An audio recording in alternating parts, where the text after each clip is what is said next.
And we're live. Good afternoon, everyone. Welcome to the monthly meeting of the Athens in Motion Commission, which exists to implement the Bike and Pedestrian Master Plan, among many other things. Glad to have you all here with us.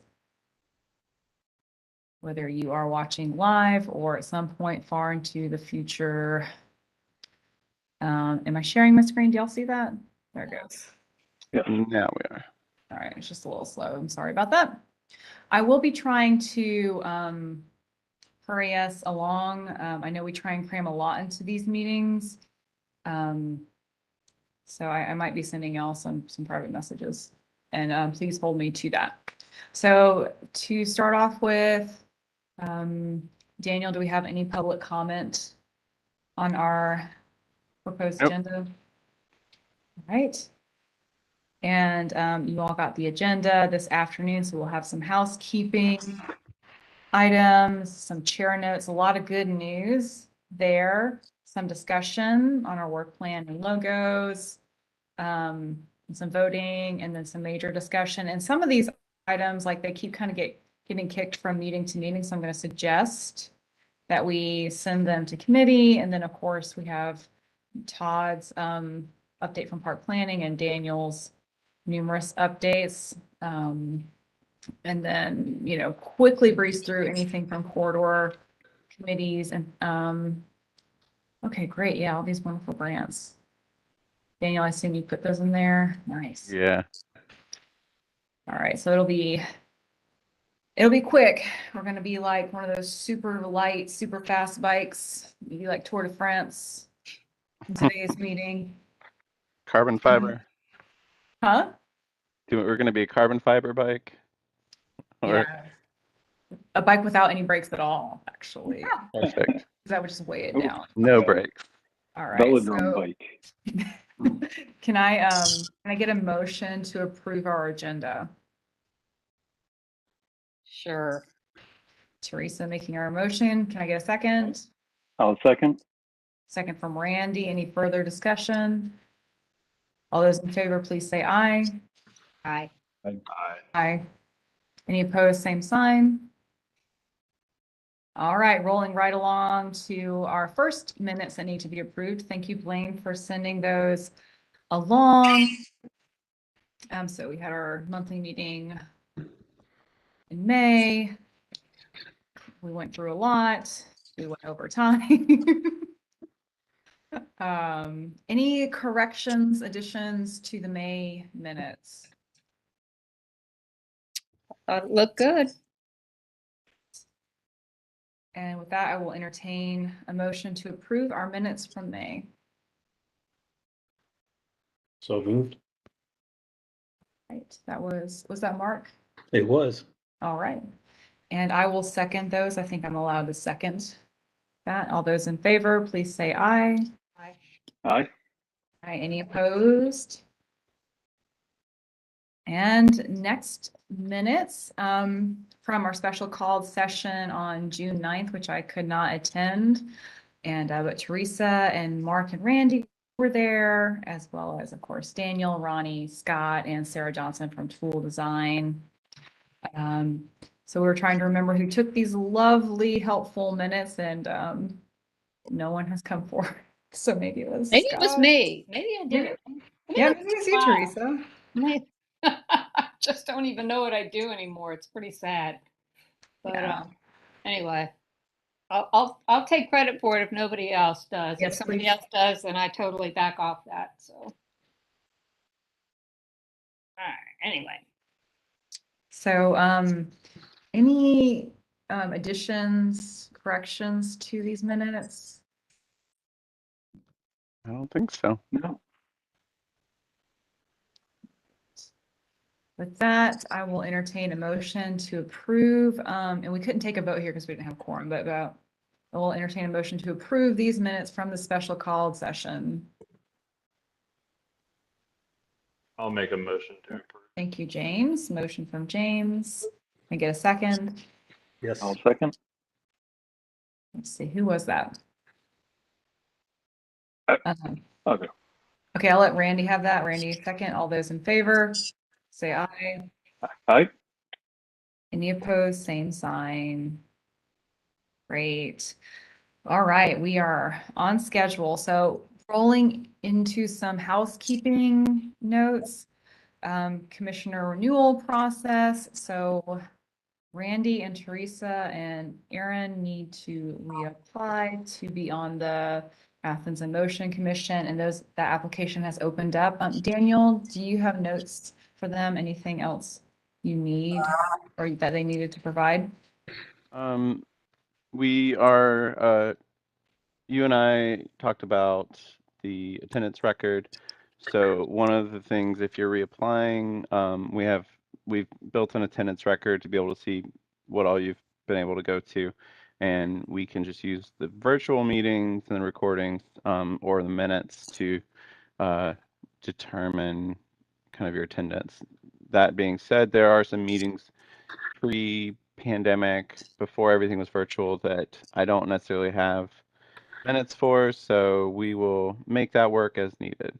And the applications are open, so you should be able to apply now. And then one thing I noticed in the bylaws, it said that, I think this was in the bylaws, it said that individuals are eligible for 2 full terms. So, Randy, you might actually be able to renew again after this term, but they may, that's not really something we need to worry about this time around. Yeah. So, but yeah, you guys should be able to start applying, and just let me know once it's been submitted. You're still going to go through the same process as everyone else, and one of the things they're going to look at though is the attendance record. So I've got that Daniel? handled, I think. What's I've that? already done mine, but I didn't have any access to attendance records, although I know my attendance has been pretty darn good. That's So a separate document that I send. to them, Yes. okay, that's great. And I can't do the interview because I'm going to be out of town, but hope that my record speaks for itself. So Okay. I don't know if they will require that or not. I don't really know anything about that process. but they have one day that they do it, and they ask if you're available, and I'm not Got available. it. If they kick me off, it's been nice knowing y'all, and just stay involved. Oh my gosh, do not kick Teresa off. So Daniel, for clarification, for everyone who's applying, what do they need? They need to fill out the application, and then they need to get the document that you started from you. Like, what do they need to do? I with regard to think attendance? you and I can probably, if you have time, you and I can probably fill out the attendance record based on that information. They don't need to do any of the attendance record or anything like that. I have a record of which committees they're on, and that way, if you're not on a committee, then you're not going to have that against you for not attending those committee meetings. But yeah, we have the whole thing kind of sorted, and I have a whole table. And it would probably be a good idea, Lauren, as we move forward, to continue using that table for Yeah. everyone. Right. And I guess it only really needs to apply if you're gonna reapply to stay as a commissioner, but it might just be helpful to have that for our reference. So I believe, was that a file I sent you, or was it on the drive? Yes, you had, I can't remember, you had sent I it think to it's a me. file. So we'll figure it out. Okay, But yeah, so right now all you got to do is apply, and they will walk you through that process. I don't really know anything about it. I am basically told who they select, and with the one caveat that because we have some positions up for renewal, I do have they're probably going to reach out to me for that attendance record, as they mentioned. okay, that's what I was going to ask. So individual commissioners apply, and then the attendance record has to come through you. Okay. Yeah, and I'll get with you on that, Daniel, because again, I know that we kind of talked about this offline, but I kind of feel like that you shouldn't have to do that part. Well, So, we'll figure it out. okay. All right, and then Any questions? Randy, do you have any questions about the renewal process? You basically, you filled out this application kind of recently. Yeah. And there was a snail mail information from the county about reapplying. So. Oh, that's great. I'm glad that they Yeah. sent that out. Yeah, right. All right. In the realm of commissioners and this commission, we do need a new Greenway commissioner. I haven't received a formal resignation from Carly Evans, who is our Greenway representative, but I do understand that she's leaving, and it looks like we had it in our minutes. So I have sent an email to Ross Hinkle, chair of the Greenway Commission, requesting that they send their appointee to our July meeting. And I hope that they will be able to do that. And just, she was sorry that she couldn't be on today. She is, I think, currently on a long road trip and then going straight to a vet appointment. So she wasn't able to hop on, but she has some time tomorrow to sign that. But she is moving to Austin, Texas, and I think tomorrow or the 1st or something. And so she is moving out there. I think she got a new job, and I don't know a lot of the details, but with her leaving ACC, she won't be able to be on the Greenway Commission and or our commission. So I've offered if she's interested, she can continue to be a member of the committees. So I'm not sure. She'll probably figure that out once she's there and settled, if she even has time for that. So yeah, thanks for that communication, that update, Daniel. And we definitely appreciate Carly's time with us, and she was a big part of some of our T-Splosh 2023 submissions. And so it was great having her energy on those projects. More on that coming up. And then in-person meetings will resume in August. Daniel has a little bit more information about where that's coming from and what that means. yeah, so what I've got, so I received a call from Jean Spratlin, and she let me know that sometime in late July, they're expecting that emergency declaration to expire. And that is what's been allowing us to do virtual meetings. That being said, so we have to go back to in person because state law requires it. I talked with Public Information Office. We are going to be able to continue live streaming, and they're working out the details of this. But as of right now, the plan is that you'll be able to virtually attend at least 2 meetings, and more than that if you have a doctor's note. So, and then obviously, like, just in the case of any other thing, if you can't make it to a meeting, it's not a big deal. It's so you can virtually attend 2 times, and then beyond that, you can still. I don't know if you can still tune in, but it doesn't count as being there. I'm not really sure how that's going to be enforced. So if you have yeah. Mark, you're funny. I'm not kidding. Mark, you can write us all notes. How about that? There we go. What Yeah, the it hell? says- All they can do is take my license away. But it just says a doctor's note. I mean, if that's the wording, you can be like, "Hi, this is Dr. Abel. How you doing, Lauren?" Here's a note. Well, and yeah, I mean, I think there's some reasons why it would be acceptable, and the 2 meeting thing that was mentioned as a you can miss, or you can virtually attend 2 if you're like out of the county. And so you're out of the county. That's part of your day-to-day life. Worst case scenario, I guess when you do attend, you won't necessarily have a voting spot.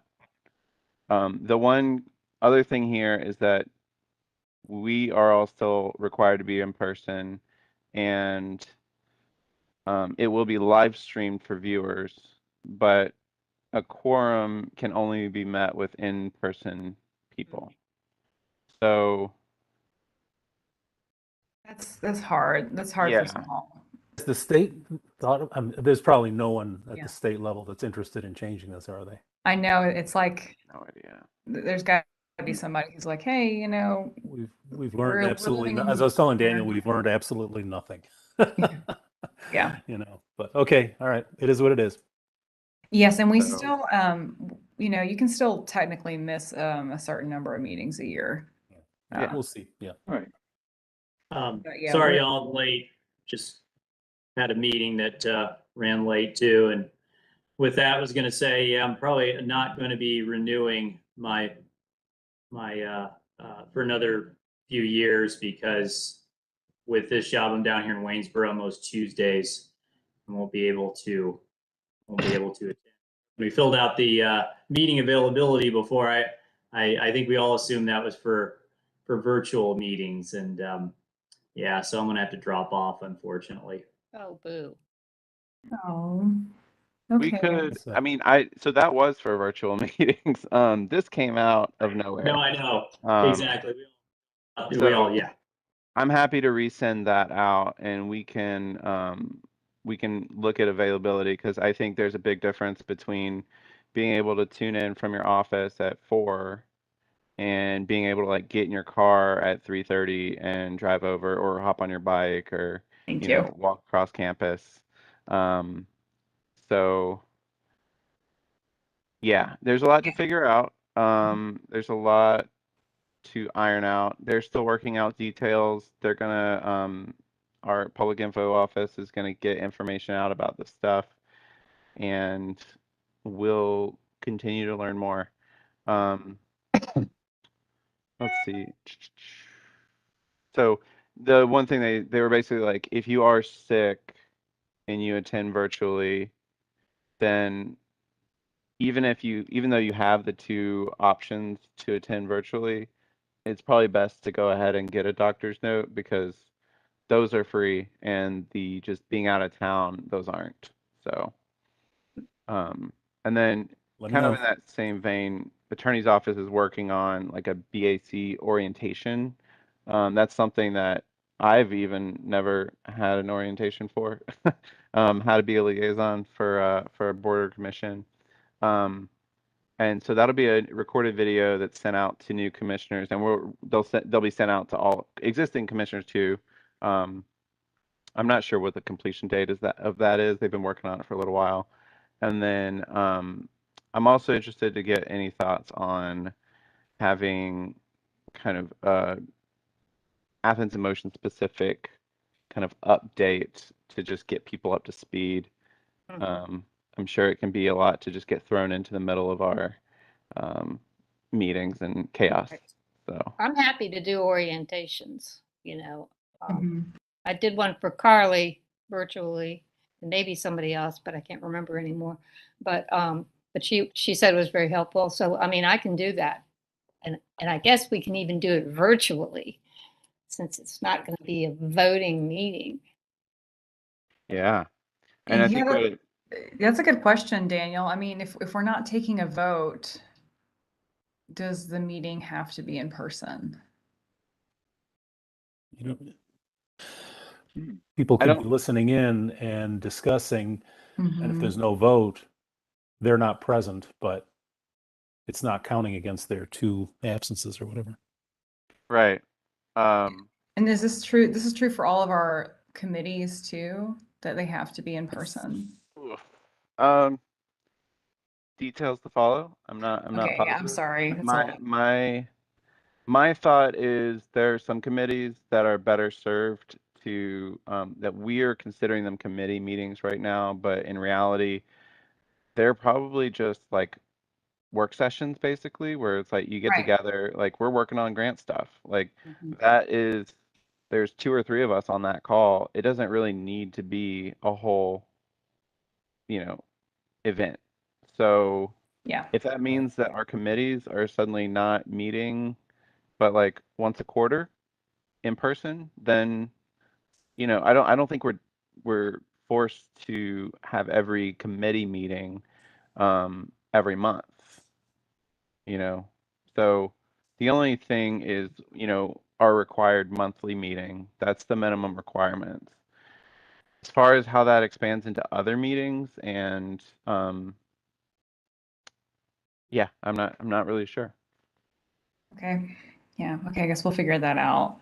But yet, so yes to orientation for Athens and Motion commissioners, and I'm a second Teresa's enthusiasm on that and can be there. And Teresa, yeah, thanks for doing that orientation for Carly and Randy and Blaine. I'm sorry, y'all never got something like that, but if we do it, you can go there. When we get our new commissioners, after we find out if I'm still on the commission or not, then we can schedule one. So. So Daniel, you put the AIM budget. You wanted to give an update on that real quick. So so it's past the deadline for any other invoices. So we ended the year with $1,300 left. So that gets rolled back into the general capital budget. So next year we can hopefully focus on. I know that initially it was like, oh, well, we're going to pay for the whole thing, and so with TPW helping out with the purchase of the communications plan, it also threw an extra $6,000 for y'all to figure out what to do with. So we'll just, I think it would be helpful to start our next meeting discussing some of the things that y'all want to purchase. I think one thing that we've heard is that brochure. That would be a really good thing to go ahead and get started on. And we'll continue finishing up the logo. We'll talk about that later on. But yeah, as far as other things to do, there's not much more we can do with this year's money, so that'll get moved over to general. Yes. Thank you for that. And we're just really busy. It's hard to do it all. Okay, so moving on to a couple of chair notes. I just want to take a moment to celebrate some successes that we have had as a commission. One, when we last met, it was the election, and of course, at the end of the night, T-SPLOSH 2023 passed, which we had several projects based on the priorities as outlined in the Athens and Motion plan, and they are on that T-SPLOSH and they are funded. And for the benefit of the public, what's great is these plans and projects don't just come out of nowhere. They come out of a lot of data, citizen, resident input, staff vetting, public input. So it's very exciting to see the T-SPLOSH, the transportation SPLOSH passed, and that we will have facilities along West Broad Atlanta Highway, so that like bike and pedestrian facilities. Lexington, of course, there's a T-SPLOSH 2018 project. My phone is ringing and it is not, I'm sorry, y'all. I have to decline this in 2 places. This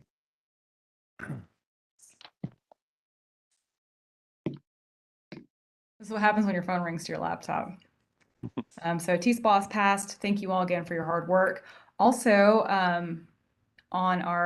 this is something that's been on our work plan for a few years and was part of our goals in the Athens Motion Plan, is our update to the Complete Streets policy, which passed unanimously.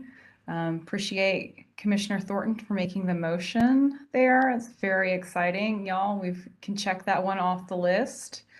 And definitely appreciate Commissioner Myers, who was chair of this, who was our first chair of the Athens and Motion Commission, and she did a lot of groundwork on that. Very exciting. And another great thing is Daniel's going to get some help. We're going to have a Vision Zero coordinator.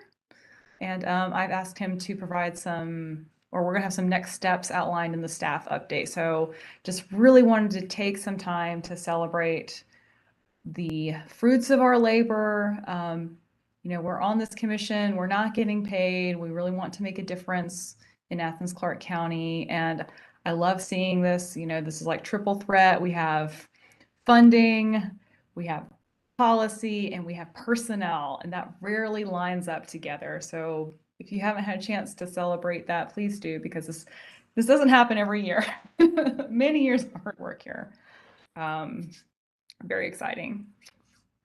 So next we'll move on to our some major agenda items, and these are items we need a vote on. So I want to thank Randy for realizing that we have not officially submitted our work plan for this year. And what had happened was I submitted our annual review to, there's another term for that. I'm giving it the work term, but a recap of 2021 and all of our activities. And I had teased a work plan in that document to the commission and the manager. And I never actually submitted a formal work plan. And Randy realized that. So thank you, Randy. I do have this. And I know that this kind of went out quickly. But so here's our 2022 work plan, pass complete streets policy. Done. That's great.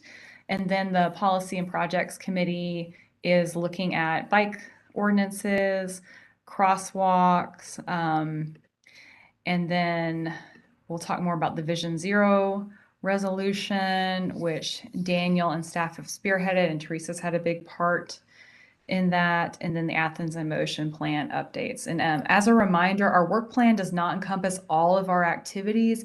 It's more the things like to give the mayor and commission a heads up of items that may come to them eventually for a vote, or they may end up going to subcommittee on. So those kinds of things, mainly like policy and legal stuff.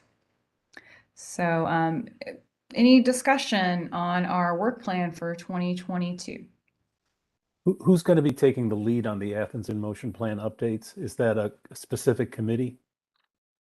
That's a great question. And I think that Daniel and I have talked about it kind of informally a few times, the need to update it. And so I think what we'll do is Daniel and I will take a first pass and then bring it to policy and projects and then the entire commission. What do y'all think about that?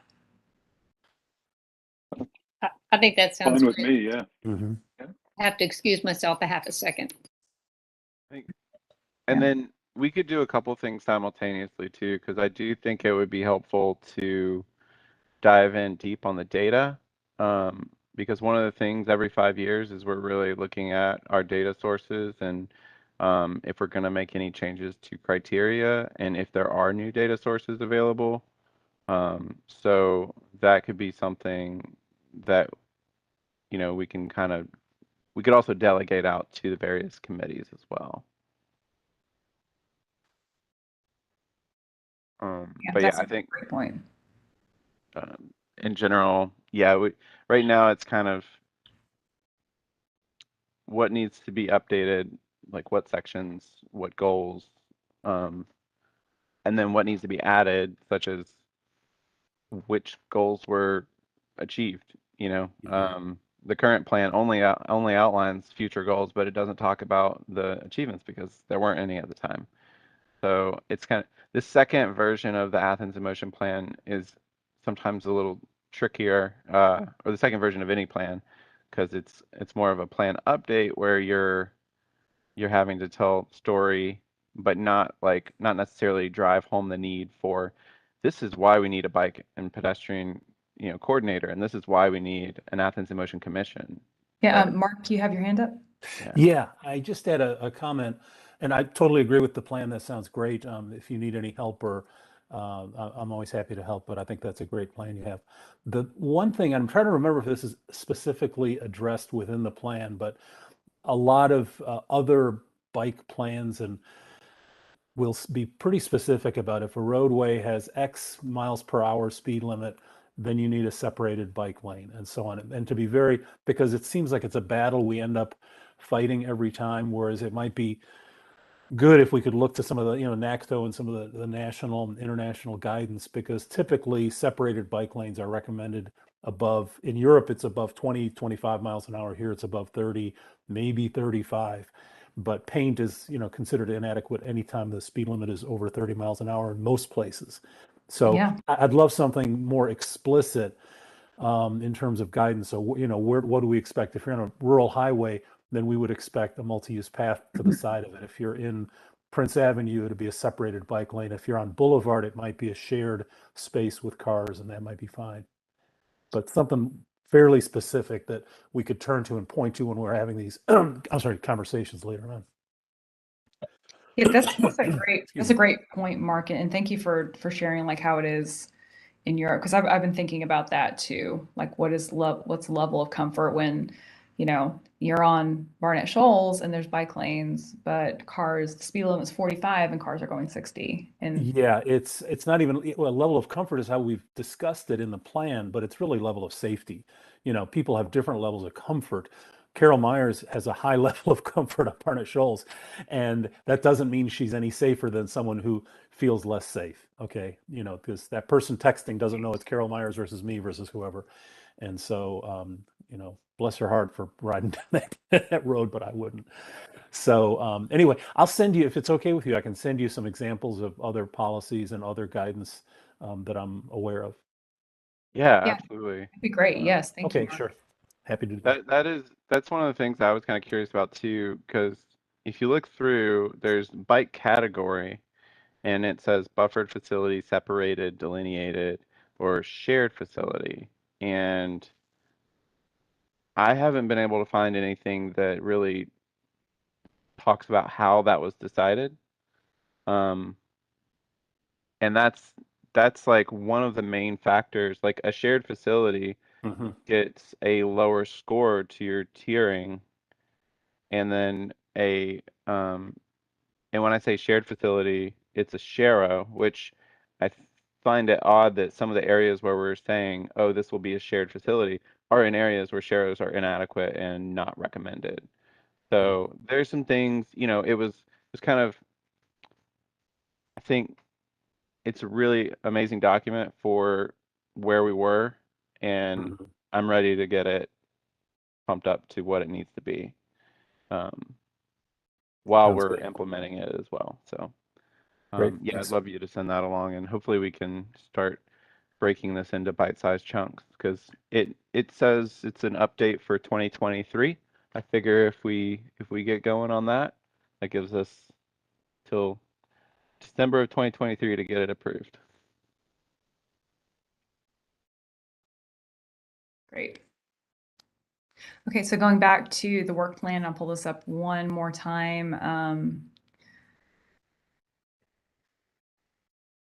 Putting aside the controls, go. It's not it. This is it. So any other comments on the proposed work plan for 2022? All right, with that, I will entertain a motion to approve the Athens in Motion Commission's work plan for 2022. So moved. It's Mark. All right, Mark first. Can I get a second? Okay, I'll take that from Aaron. I saw your hand go up first, Aaron. Any further discussion?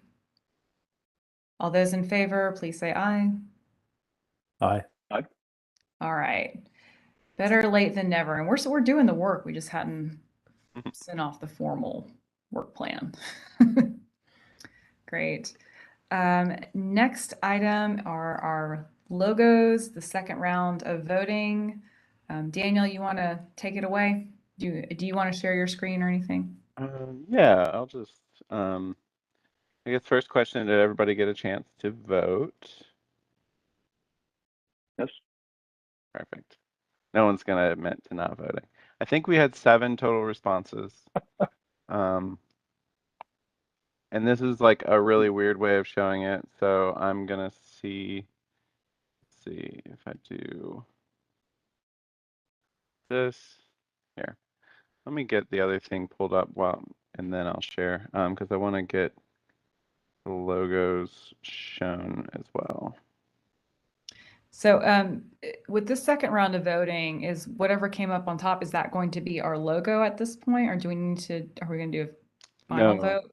No, yeah, this will just be, this is to narrow our like 12 logos down into 3. Okay, right.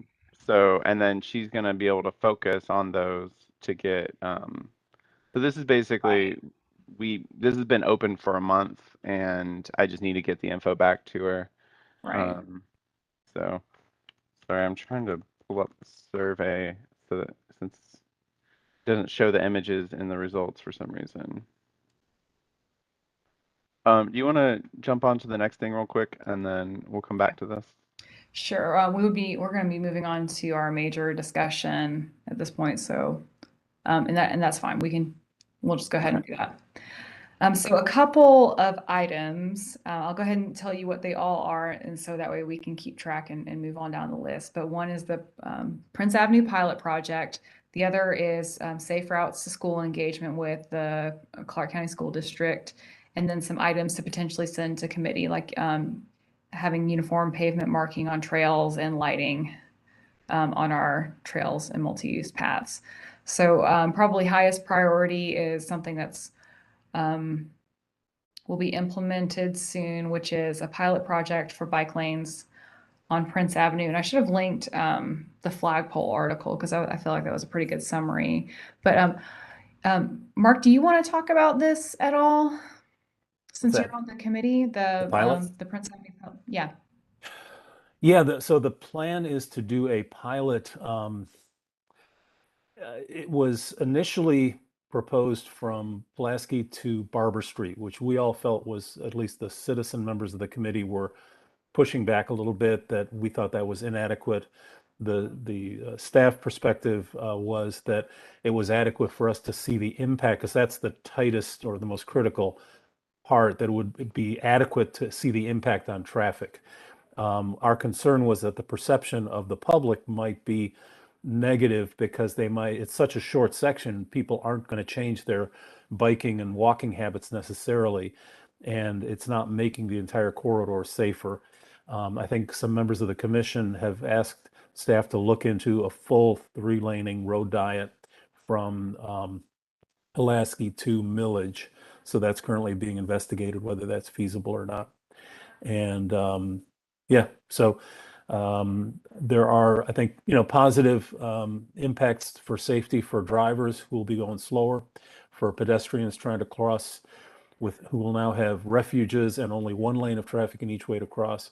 There probably will be some impacts on traffic speed or throughput during rush hours. We're going to see, how does that change? Does that negatively impact the neighborhoods nearby? I live on one of those cut-through streets, so I would be affected. I wouldn't mind it, but I would be affected by it. So I think that's what they're looking. They're going to be doing measurements of speed through the corridor. They're actually just going to time, hopefully, a number of drives through the corridor at various times to see how long it takes before and after. I think the last thing I'll say, I think there was also, and maybe Daniel, maybe you know this, they did a really cool study at the corner of Pulaski and Prince, where they basically had a 24-hour video of everybody walking, biking, or driving through that corridor. And they were able to identify lots and lots of near misses. And they know from doing this in a lot of other communities that for every 40 near misses, you have 1 accident, right? So if you see 2 near misses in a day, then you're probably going to have X number of accidents per year. And so I think they were also going to revisit that sometime during the pilot. Is that possible, Daniel?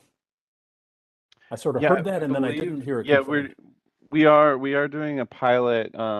They have not usually done like before and after. So this is kind of an opportunity to do that same camera setup during the pilot, to identify were these improvements actually, enhancing the safety. So yeah, of course, there are lots of other places. I think particularly for some of those mid-block crossings, it's going to be much safer than it has been, for example, by the grit. That's one example where there's no refuge. You have 4 lanes of traffic to cross, and there's often hidden traffic behind a car, which is, I've almost hit people there, and I've almost been hit there. So I think in terms of near misses, that's an area that'll be improved by this, but we won't necessarily have any data on how much. I'm sorry, I said last thing, but one last thing. I am planning to write an article with Clinton McCrory and Ellen Walker for the flagpole. We've talked to Pete McCommons and Blake, and the plan would be for that to come out about a week ahead of time. So hopefully that'll be something where we can we just want to clarify the goal is safety more than anything. It's not just about bike lanes. It's about safety for walkers. It's about making it a more pleasant corridor to sit and have a coffee and eat dinner. Lots of other things, and safer for cars. And anyway, we want to make sure people understand that it's not just about bike lanes.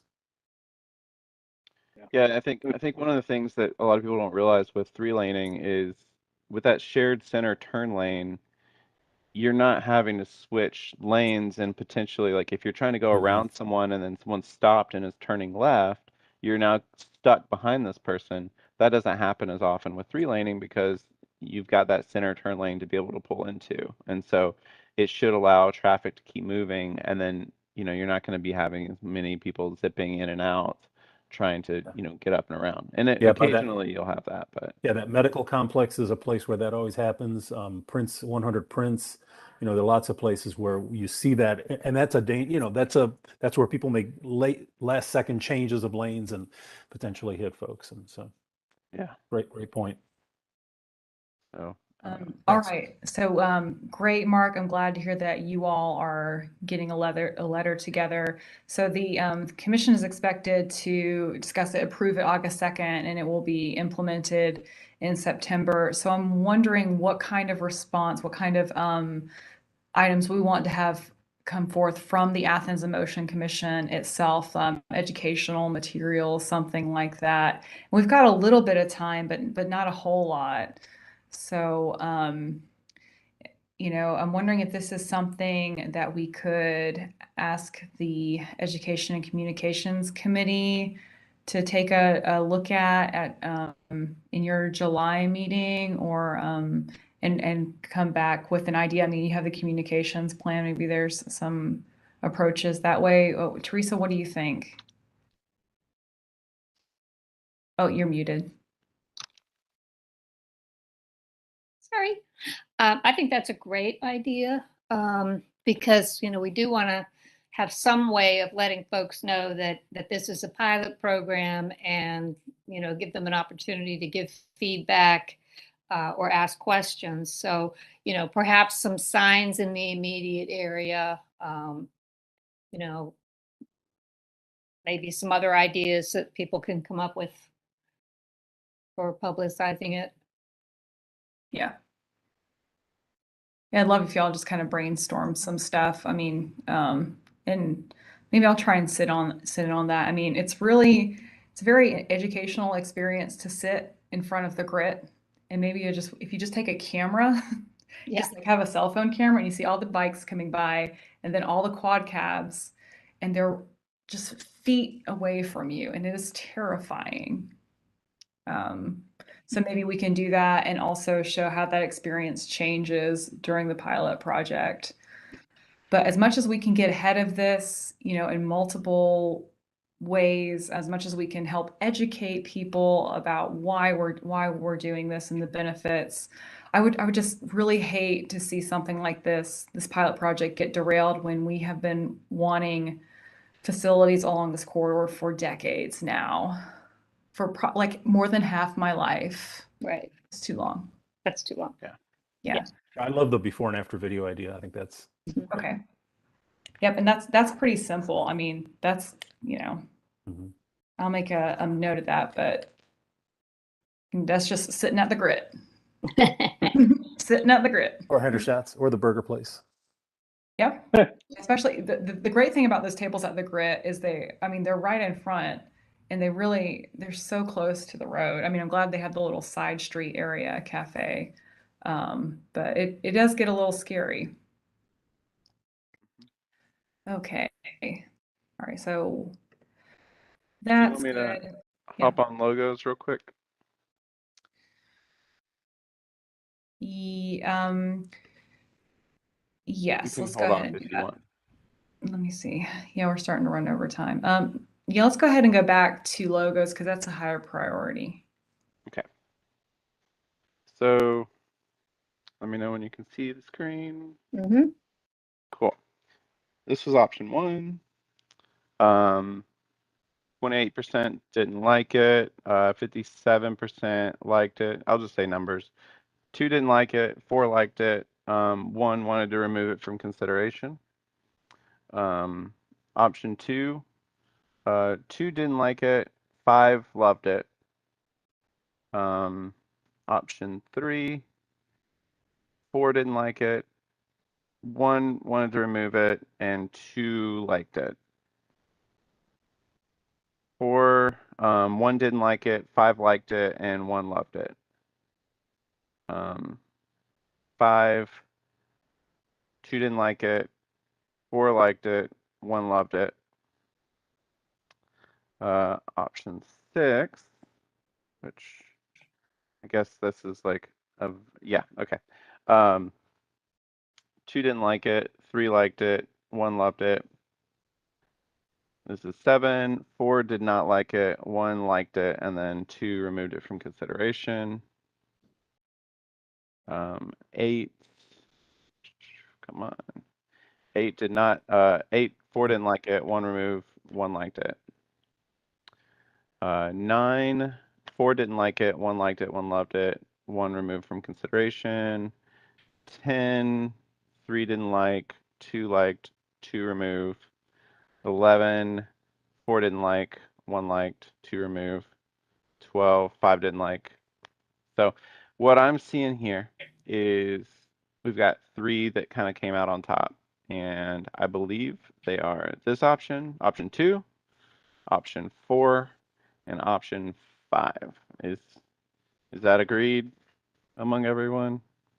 Can you Yes. show us Yeah. which one option 5 is? Because my screen is pretty small. It's kind of hard to see it. Yeah, it's this one right here. Oh, is that the the one with the wheels Athens. going in the wrong direction or something? Yes. No. The very top. Sorry. So option 5 is this one at the bottom with the Okay. wheels. Yeah, with the O is the wheels. They're going in the wrong Um, direction. Well, it Yeah, depends and which way the bike is facing. right, exactly. So option 5 and 6, these are basically the same. Like, in fact, yeah, it looks like we had 6 votes on 6 and 7 votes on 7, and they have the exact same responses. So these 2 will be merged into some sort of logo. So this will go through a logo refinement.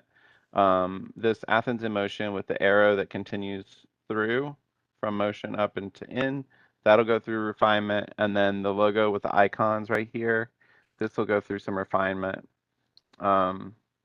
Is everybody good with that? Mm-hmm. Yeah, I think that's a good selection for us to work on. All right.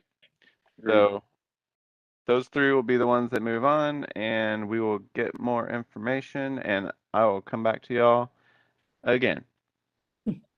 All right. Exciting. Okay, yeah, we have time. We have until like 5:20 for our next item. I'm getting lost. Okay, so going back to major discussion, safe routes to school, better engagement with Clarke County School District, CCSD.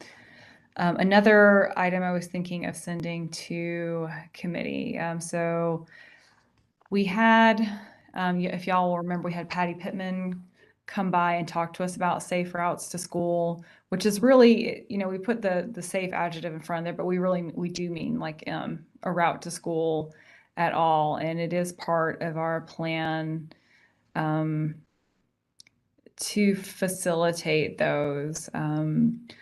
So we're trying to figure out like how we can start that process. We've had a couple of years that have been heavy on policy and infrastructure funding. So it would be nice to get the wheels rolling on engagement with CCSD. So I thought we could have kind of an initial discussion, and maybe this isn't something that we start right away, but could, come up later this year, in like education and communications after we get through some of this other stuff. What do y'all think? I mean, you've got a person who works for CCSD sitting right here. I just need to know who y'all want to talk to, I guess, is the main question. I don't know who at the district office would be the person to take point on this. It could be, we have a community engagement director now. It could be someone like that. That could be a really interesting partnership. Yeah, and there was some really interesting conversations. Right before this meeting, I had the bike task force meeting with GDOT. That's kind of a group of like 20, 30 people from all over the state. And one of the things that we discussed was their action plan today. And of course, I don't have it open right now, but I was in one of the subgroups that was talking about education, and it could be really cool to get some bike and pedestrian oriented safety criteria worked into the driver education courses at the high schools to actually like, how do we get better info into that? Because I mean, start with the kids who are actively having to learn each year. And then from there, like that's just an education where it's like, all right, people have to be here. They have to take this course. So how do we make sure that, we're kind of looped in on that? And then aside from that, I think, Yeah. I mean, I think it's a wider thing though, because we're talking about safe routes to school. And I think every school, I guess besides Barrow Elementary, needs some help with safe routes to school since they're the only one that was recognized. And like I said in response, there are several schools that don't have any routes to school at all, like J.J. Harris, BHL, Cleveland Road, Coyle Middle to a large extent. And I know that's part of our plan. It feels like it. I think Lauren alluded to it. Kind of got put on a back burner for a while. And if there's some partnership that can be formed at our district level, there are people who could be engaged in this type of work other than principals at schools who don't really have a lot of time to think about this kind of stuff. But Soraya Felgenhauer, who's our community schools director, honestly, even me in my position, I could be involved in something like this as well. We could form a committee to take a look at it, because I mean, this has a huge impact on the health and wellness of our students, which is a large part of our mission. And we have a whole school support, student supports division with school nurses who could be engaged in this as well. I think there could be a lot of people at the district level who would be very interested in partnering on this. that's awesome. Yeah, and I think so. There's a few different things here. There's the infrastructure part of safe routes, which are the routes themselves. Right. And that is outlined in the Athens in Motion plan that we need to develop a safe routes to schools plan. We don't currently have one. And I'm writing that into the Safe Streets for All grant, which we'll get into a little bit later. But I've put in, I think it was maybe 50,000 or 100,000 for developing a safe routes to schools plan. But the other part of it is partnership with Safe Routes to Schools organization, which is Patty Pittman.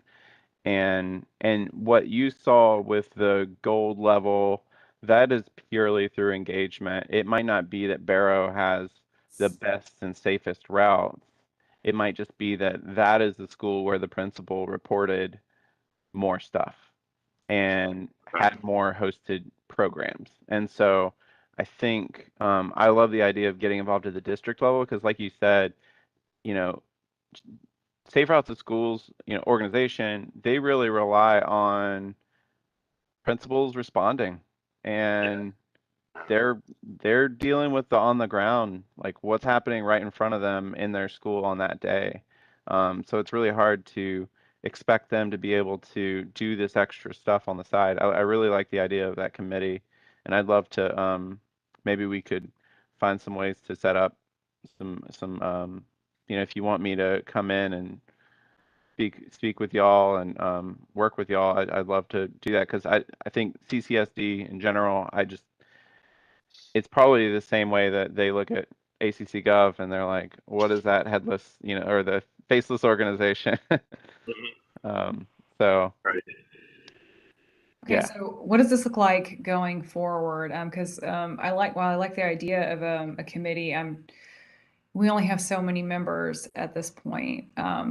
So I mean, that's why I was suggesting like education, communications, or if y'all want to make a subcommittee, that's fine. So it sounds like the first part of this, what's needed is some data and information. So that probably looks like getting in touch with the right people and then forming a plan to go around and talk to the individual schools and just get that basic information, which that's going to take long enough, right? Each one of those visits represents at least an hour, Well, I right? guess what I was thinking, so yeah, I guess when I said committee, or I think when James said committee, um, what we were talking about is maybe at the district level, right? Like not Yeah. necessarily Athens in Motion Committee, but Oh, I see. I see. CCSD committee. Right. And We could work on it yeah, ourselves, connected with Athens in Motion, because I feel like there's pretty good momentum with community schools and a focus on the health and wellness of our students and families. And so I think, with some guidance from Daniel and, this commission and the education subcommittee, possibly, we could sort of drive a narrative to include this in some sort of district-wide plan, which I think would be more effective than going around, to each school. Okay. yeah, 'Cause that's 23 sites. You don't want to.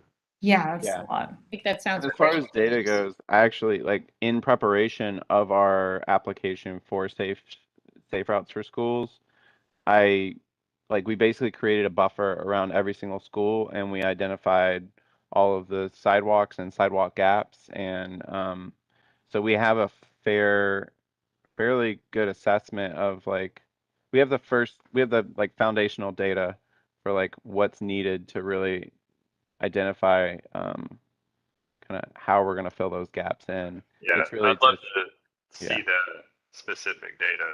That would be cool. great. Yeah, let's plan to do you want to reach out to me to set up something and we can just Absolutely. do it one-on-one? Yeah. It's a good time of year, summertime. Yeah. Um Great. so Lauren, for your purposes, I think what might be helpful here is adding in just on future meetings. Sorry, I'm trying to get the I lost it again. Where's the there it is, agenda. Adding down at the same spots where we have the corridor committees, AIM committees, other committees. I would just put under other committees, Safe Routes to Schools initiative, and that can be, part of our monthly update is kind of where we're at. I love it. Probably go ahead and make a copy of this current agenda and put July on it and have that on there. Perfect. Great. Okay, so Daniel and James are going to get together, and James may have a special guest star at his meetings. Hello there. Just go. Great contributor.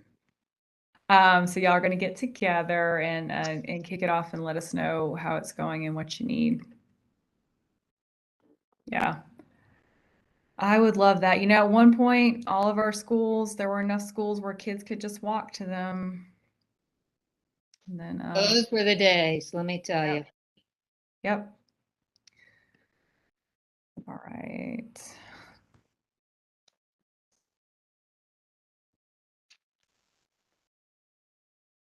So we do have a little bit of time for discussion. So I think that I will kind of bring up these two items and see if we want to kick this into subcommittee or, you know, what can be done. And so Mark, a few meetings ago, you wanted to talk about the pavement marking on our trails. So do you remember your thoughts on that or what you noticed? Oh, just and again, this comes from, you know, experience in other places, but some visual cues for, you know, what they do in some places is try to separate, even on a multi-use path, bikes from pedestrians. I'm not sure that's necessary, but some indicator. I think I know to walk facing traffic on a road, but on a multi-use path, usually I think the expectation is people walk on the right side and walk in the same direction, just so there's some predictability. It's just annoying. I'm constantly having to say, coming up behind you, and then I gave up saying on your left because they would invariably turn to their left when I said that. So it's really just a safety thing, and I don't know if it's just me, but maybe it's the German in me that wants Ordnung, and um, but you know, dotted lines in the middle, and then just some stencils on the ground with an arrow showing a little guy, a little woman, a little person, and a little bicycle with arrows pointing in that direction, just to indicate, you know, where we should be walking. Maybe I'm just the only one and nobody else cares, which is fine. You know, I'm often that way, but No, I've experienced the exact same thing, Mark. The Winterville section of the Firefly Trail gets a lot of traffic. It's great to see. yeah. But it is a challenge when you're on your bicycle or someone's jogging even, that they're faster than the walkers, and people just feel very comfortable and they kind of spread out across the entire road.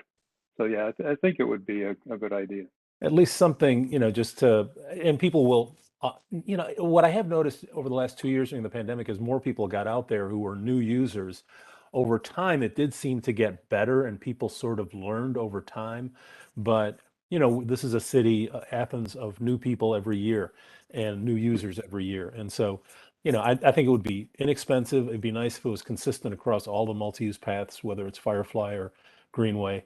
You know, the dotted lines are a great start, but I think just some stencils indicating direction of flow would be great.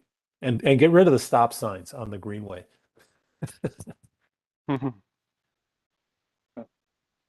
Yeah, there's some communities that actually have signs that, you know, there's a very simple sign it basically shows a yield, like pedestrian yield to bike or pedestrian yield to runner, that kind of thing. It shows the hierarchy of runner, pedestrian, and bike, and who yields to who. And then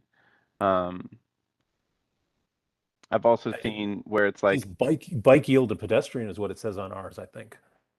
yeah, I think it depends on. So this is probably for a mountain bike trail, where you got like downhills. Yeah.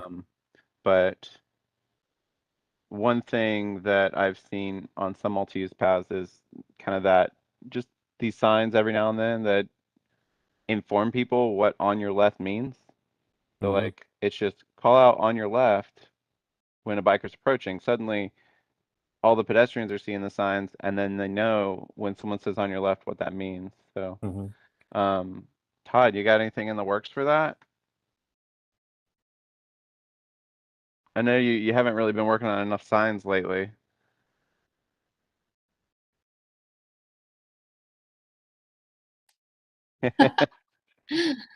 Pull the sticker on it. But it's the beginnings. Oh yeah, it's the unboxing, the unboxing. So the Greenway was the ones that they had some money to pay for. We got a few Fireflies out of it. So this is some of this directional stuff. And this is for wayfinding.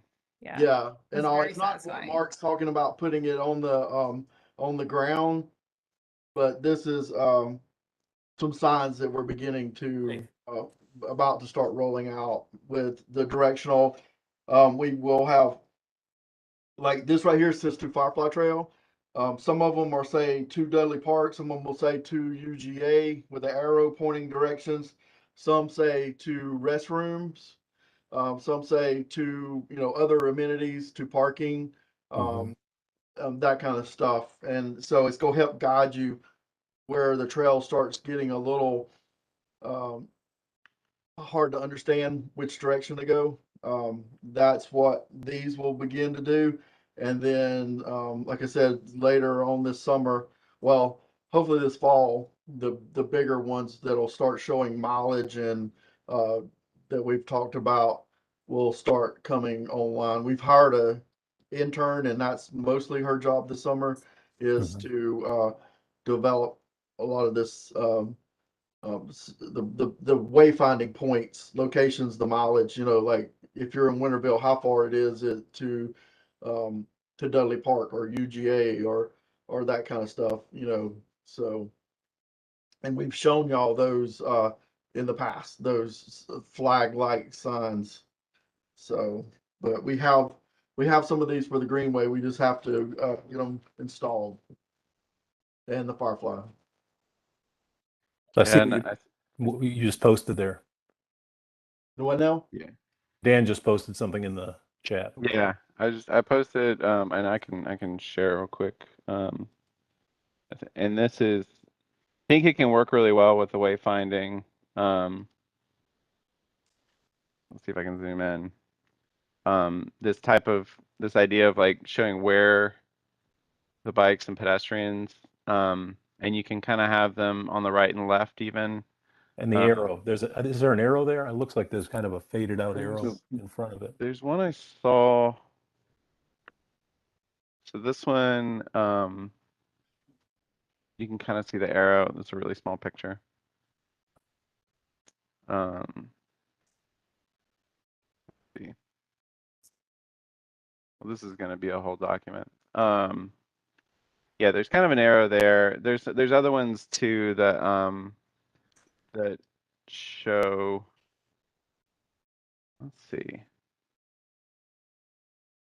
Kind of the direction with this type of thing. Now this is for a dedicated bike path, but some markings like that would be kind of nice. And then I think, and what I was trying to find was, yeah, this kind of, think this sign, but instead of a car, it's bike and person. I'm not sure I'm seeing what you're. See if I can.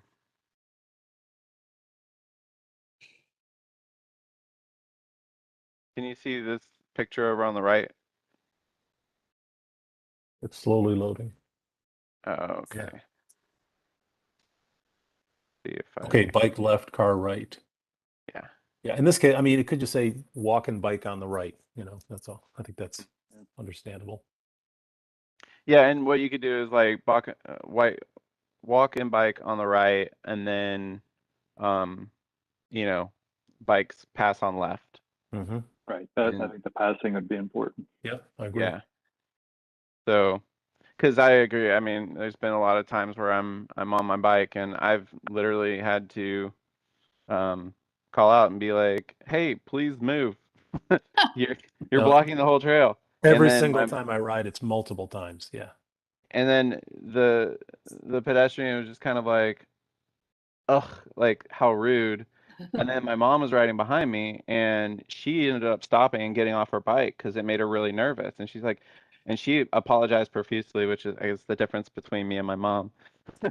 But she's just like, oh, I'm sorry, I'm just not quite comfortable enough like biking to keep going. And I was just really nervous about going off the trail. And the girl, of course, was like very apologetic. But you can't have that interaction at every moment along the trail. And the other thing is a lot of people, maybe the majority who are walking or running have earbuds in and aren't able to hear, and they can be fairly loud, and they just won't hear you no matter how loud you're shouting. And so I often have to, if they're not moving, I just go off piste, but Yeah, so as we build more trails and they become more connected and more people use them, I think it is going to be helpful to have these educational pieces. And the trails that I've been to over the years have added signs. The Beltline has several signs on it now that talks about etiquette, and it says more than 2 people side by side as a crowd. And of course, they deal with significant congestion along the Beltline, and we're not going to be there for a long time. We have our first Firefly etiquette sign as part of this package. It's sitting over Right. there on the ground. So it's got some of that stuff that y'all are kind of talking about. Okay. Yes. With In other words, we just got to have a little bit of patience. It's all coming in. Good. Yeah, it's coming. Okay. I do like those signs. I've seen those red ones pop up. They're really nice.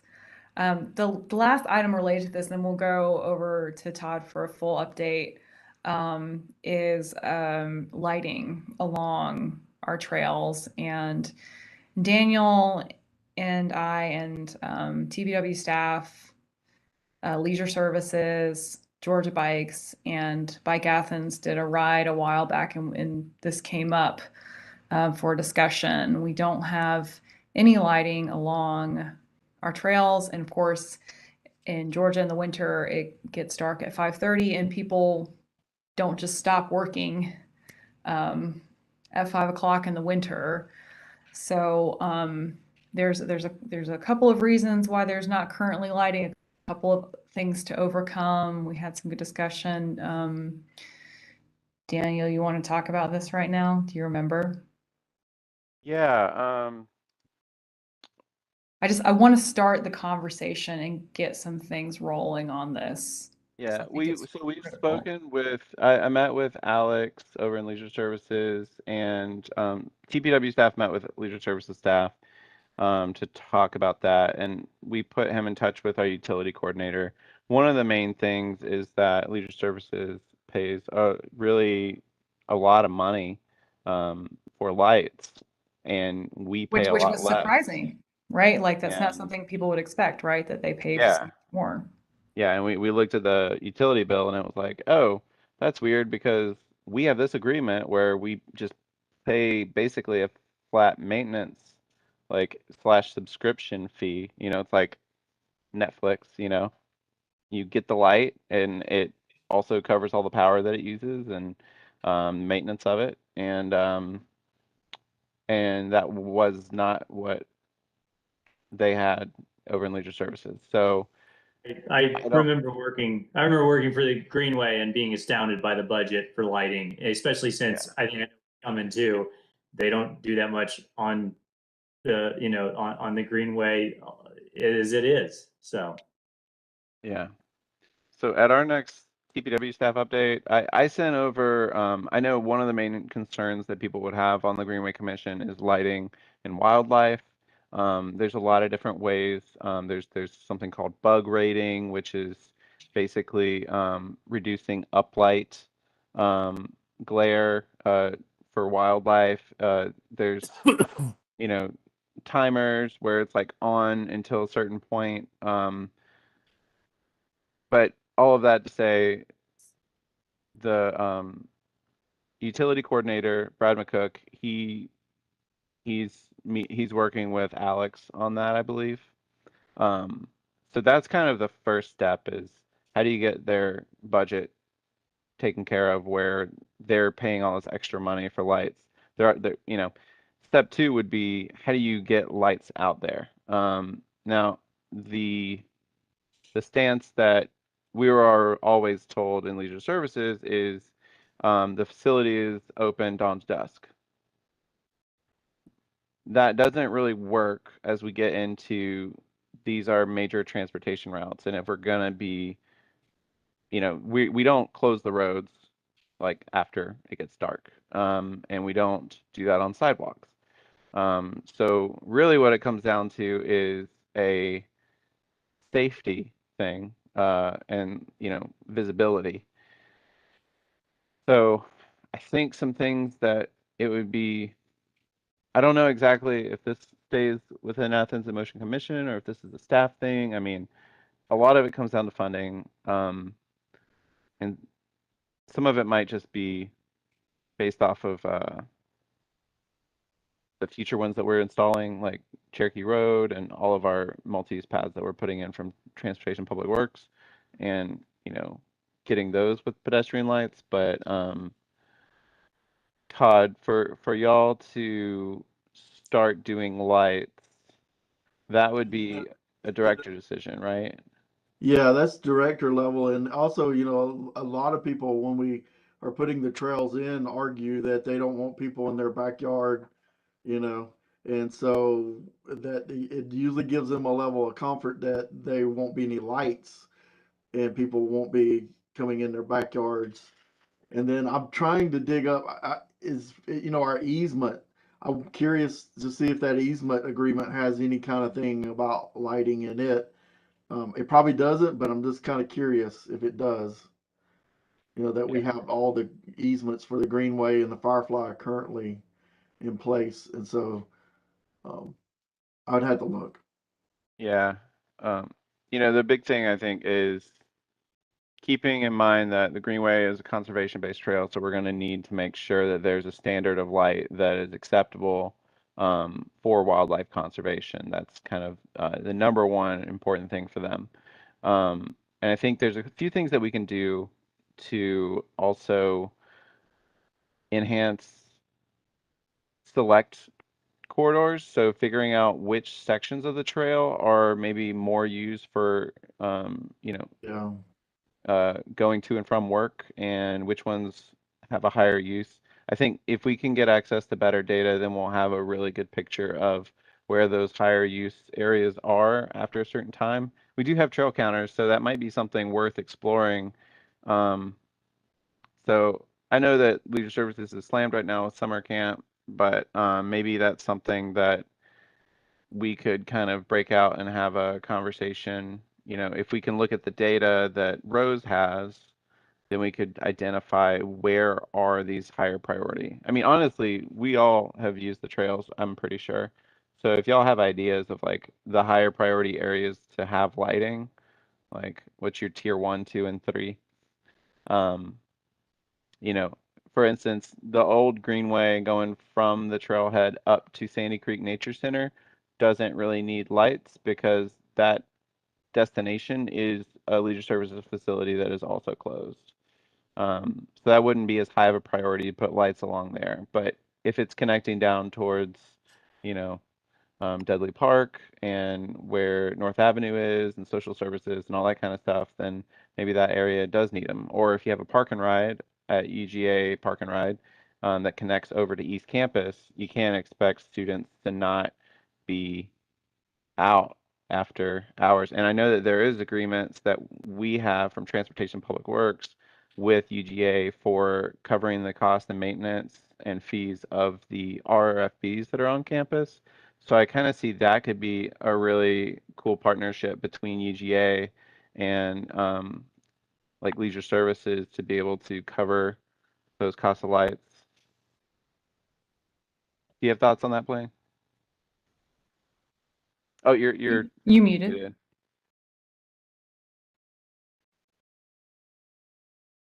All right, thank you. No, just we're in the process of expanding that parking lot right now. We're in phase 4. It's going to add another 150 or 180 spots, and it's going to be well north of 700 parking spaces out there at the park and ride. That should Wow. be up and running by August. I mean, it's close right now, the expansion. So Are you aware of any conversations about lights along the trail between campus and the park and ride? I'm not aware of anything right now. I'm an advocate for it. Even during football season a few years ago, we put some RVs out there, and I rented some light carts because it's very dark there, especially underneath the bridge. We rented light carts and I actually put staff out there with wands, so people felt safe and comfortable walking back post game. But it was just one time. So yeah, you know, you're right. How do you park people out there that are coming onto campus, but tell them, hey, make sure you're gone before 8 p.m. in the summertime and 5 p.m. In the Yeah. fall semester. Make sure you're off campus. So no, I haven't heard anything just yet about that, but I'm an advocate. It certainly is an opportunity, I think, for some kind of partnership because it links the Greenway there links the campus to a university parking lot. Yeah. And Yeah. it's such a valuable connection. I used to live on Cars Hill and I used to be in the art school when the art school was in the other location, but right towards the end, they switched it down there, and I remember just being like, man, if I had this trail while I was living here, I would have not have had to drive to class every day and sit in 20 minutes of traffic just to get on that side of the river behind me. Um, so it's such an awesome connection, but um, yeah, I don't really know what process we can take from here, from Athens in Motion, or even from Transportation Public Works. Like we're trying to help reduce the utility costs, so we're helping with that. Um, but Todd, is that something you'd be able to maybe um, get with Blaine about, to see if we can get the right people in the same room together to? You know, they had the university had the option of running conduit for lights when we were building the trail and even hanging it on the East Campus Bridge. I think it's on the bridge, right? Is The it? conduit's there. I don't know if it is. And so we had that conversation, and then the conversation came back because I believe we're sending potentially what gray water. We're gonna run gray water to the university, and would they? And Oh, it's gonna purple make pipe. the purple pipe, and it would basically come up the greenway. They would have to tear up a little bit of the greenway, and then it would tie in right there at the East Campus Bridge connection. And so I know Derek has had some of those high level conversations about piggybacking conduit for lights onto um, that purple pipe installation. So Derek would be the best starting point for that because he's already had those conversations with whoever it is at UGA. So I guess what we need to find out then is Derek saying, yeah, we can do this, and then Leisure Services is saying no? No, UGA was Or the one that said no. We declined to put the conduit in at this time. Is okay, okay, what I remember of that conversation because we had no say of what if they ran conduit for lights in that section to got it. connect the parking lots and all. It was yeah. I Well, mean, I won't say we don't have no say, but they it is across their land, so right. you know. Yeah, I mean, maybe it's like I said, it's an opportunity to revisit it. I'm not sure, Todd, how long ago that was. I will also tell you that the lighting for phase 4 is delayed. We're waiting on it. So we made the call the other day that I think we might even delay opening it until we have appropriate, adequate lighting for that new section. We don't want to invite people to park there and then there's no lighting in it. But yeah, maybe it's an opportunity to revisit it. I'm not sure how long ago that topic Yeah. we broached. It was probably wrapped into the Firefly phase 2 because we're putting that purple pipe under Firefly, or we did put the purple pipe under Firefly phase 2. So it's definitely been a year, 18 months plus since me and Derek, well, Derek mostly had that conversation. Blaine, do you have Derek's contact info? I do not. Okay. But Well, I'm happy to talk about it more internally over yeah. here. I'm not sure if it's architect's office or public safety, or who is, but I can start asking questions. Yeah, it would probably been Laura in the architect's office that we Sure. would have been talking to at that point. Right. Okay. I know Laura. So Cool. Yeah, if you get more info, you can just if you could loop me in on that, Blaine, we could just have a one-on-one. And I'm just kind of curious because I'm all about safety. yeah, sure.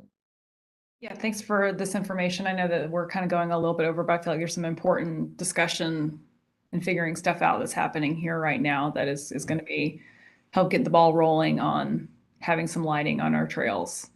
And that's essential. And I do make choices as someone who uses alternative transportation on routes based on whether I feel like the lack of lighting is the issue or traffic is the issue. So that these are things that people think about every day when they're trying to decide how to get to and from places safely. So I'm excited that we're we're starting these conversations. So thank y'all very much. All right, we're a little bit over time, but more talk on park planning. Todd, so what's the official update? So I'll be quick because not a lot has happened. The bridge is pretty much sitting idle because they're waiting on the steel to come in. So we're still on the timeline that's in last month's meeting minutes, but it's just sitting there kind of idle right now. And then the cemetery, I saw they were backfilling the wall where it goes under the cemetery bridge. So that's moving along. They're still working on that wall and everything. And then I think Cars Creek's getting close to being ready for permit plans. That Cars Creek connector.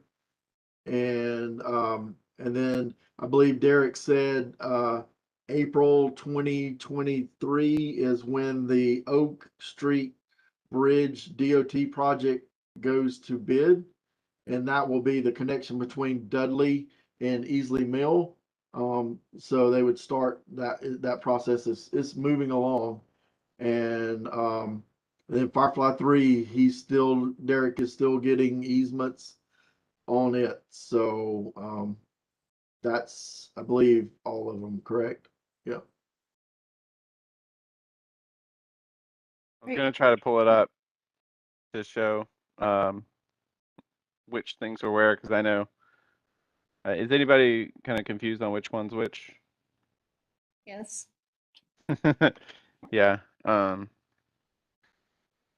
Those Cars Creek, it connects Going on. Carriage Lane along the creek back to the Greenway, Here we go. below the fraternity house that's at the end of Carriage Lane. So it takes that hill out of it. It connects back over towards the water treatment plant. There's a little stub out on the road. When Daniel gets it up, you'll be able to see it. Yeah, Carriage Lane's now Thumpa Drive, right?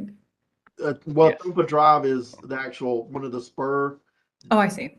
roads that goes to a cul-de-sac.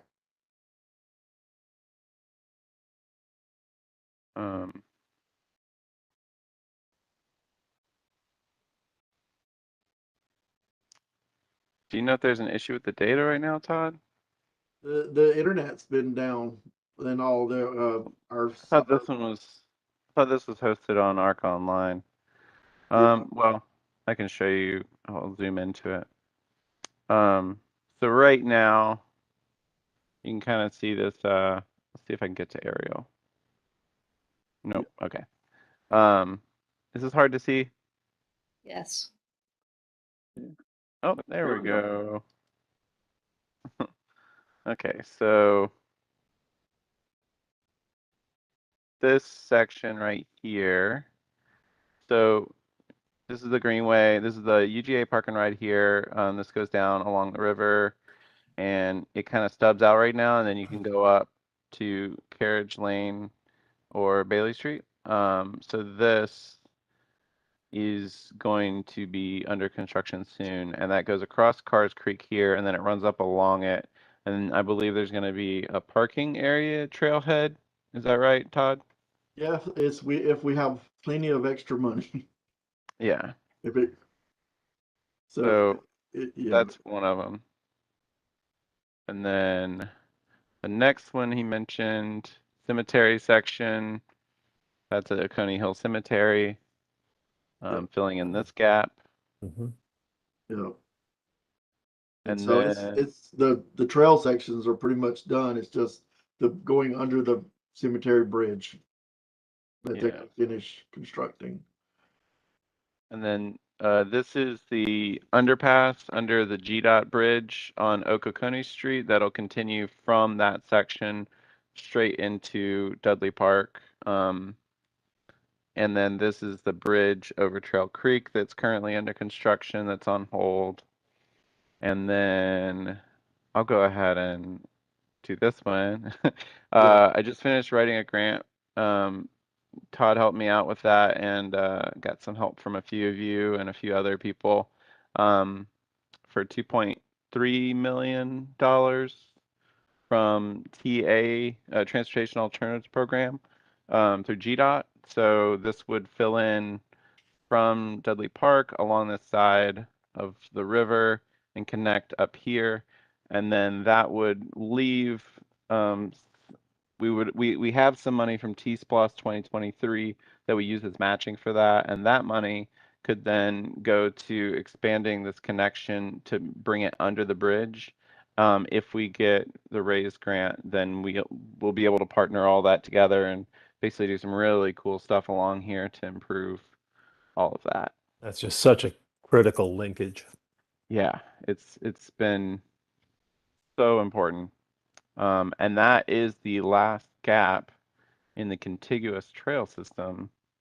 Yep. From essentially Barnett Shoals all the way up to Sandy Creek Nature Center. Very good. Great.